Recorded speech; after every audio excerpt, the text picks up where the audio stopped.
Hello, my name's Joe, and in this tutorial we're going to be looking at the geometry brushes inside of Unreal Engine. If you find this helpful, please like, subscribe and hit that bell for more videos, and don't forget to check out my website 3dassetlibrary.com for Unreal and Unity Engine assets. So as I said before, we're going to be looking at the geometry brushes inside of Unreal. Now, generally, they're located over here, depending on the version of Unreal. I believe in 4.2.5 it's changed to this location, but it's a similar principle. So over here we've got a heading called geometry, and in here we've just got a look at a list of some shapes here, staircases, etc.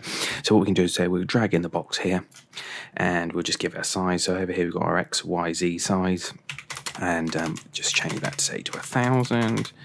I'm just going to zero these out and bring it up to the grid, and so there we've just got a basic cube.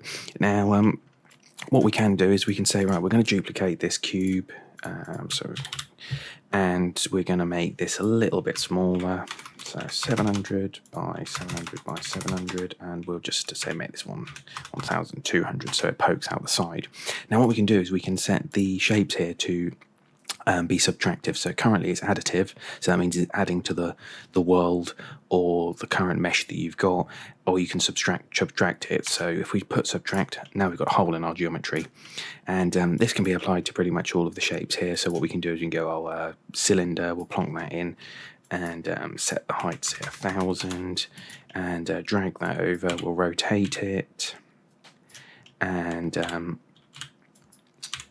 press the right one, we'll get there in a minute, and then we can say well, we want that subtracted from the ground there, and you can see there we've got now a hole. These can be all adjusted, so you just go over here and say, well, I want this hole a bit bigger, so we go 400.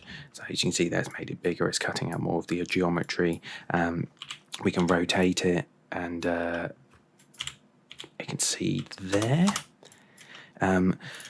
These can all be textures as well, but I'll put that in another tutorial so people can find it easily. But generally what this is used for, so we've got stairs here. If we look, you've got all the customization for the stairs over in the right hand side, so we'll rotate that around. We can say, well, we want the stairs to be, each step be longer, we want each step to be higher, obviously all your width, etc., number of steps and whatnot, and so that's incredibly handy. So generally what these this is used for is to assemble an example level design, so essentially grey box. And so I've just typed into Google here grey box scene, and what we've got here is, if we go to this one here, we've got a very simple level design here, and this gives you an idea of how the level's going to feel.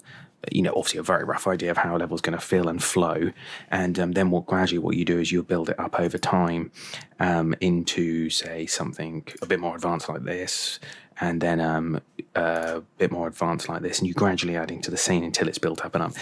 What these essentially do is they allow you to get your shapes. You could you could create a very basic skyscraper or something like that, and then what you can do is you can export these out into an FBX format, so you know that the sizings are correct and things like that, and then you build your more advanced geometry into like Blender or Maya.